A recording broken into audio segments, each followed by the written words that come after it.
Donald and Douglas are twins and had arrived from Scotland to help Sir Topham Hatt, but only one engine had been expected.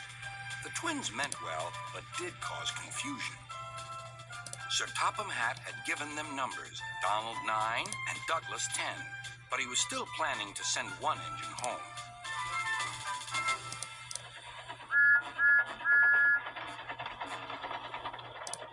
There was a brake van in the yard that had taken a dislike to Douglas.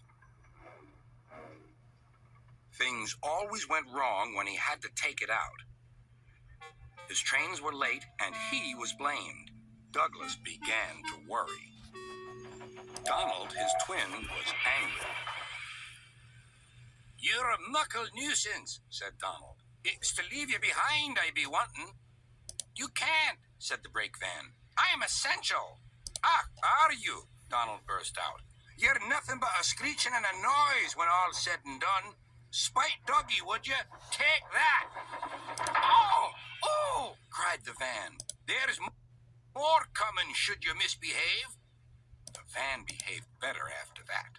Until one day, Donald had an accident.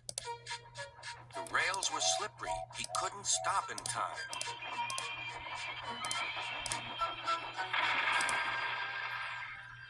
Donald wasn't hurt, but Sir Topham Hatt was most annoyed. "I am disappointed, Donald. I didn't expect such clumsiness from you.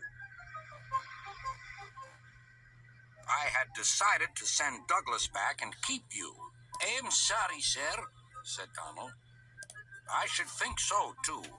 You have upset my arrangements. Now, James will have to help with the goods work while you have your tender mended. James won't like that." Sir Topham Hatt was right. James grumbled dreadfully about extra work.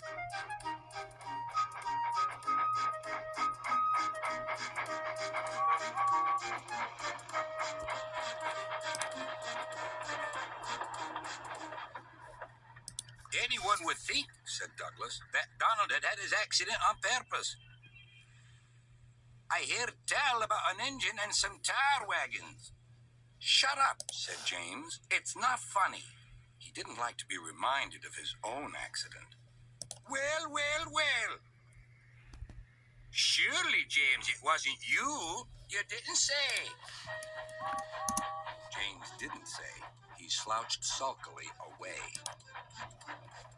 "James is cross," snickered the spiteful brake van. "We'll try to make him crosser still." "Hold back," giggled the freight cars to each other. James did his best, but he was exhausted when they reached Edward's station. Luckily, Douglas was there.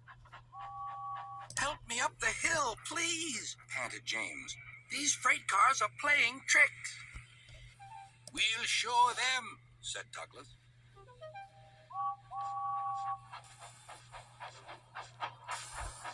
Slowly but surely, the snorting engines forced the freight cars up the hill.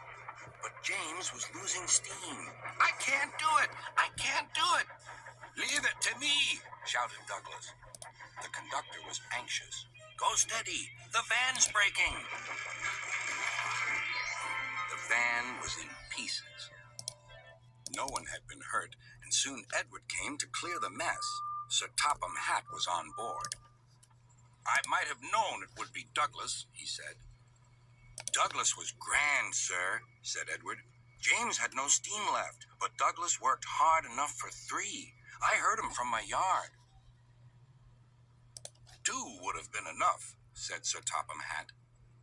"I want to be fair, Douglas, but I don't know. I really don't know." Sir Topham Hatt was making up his mind about which engine to send away, but that's another story.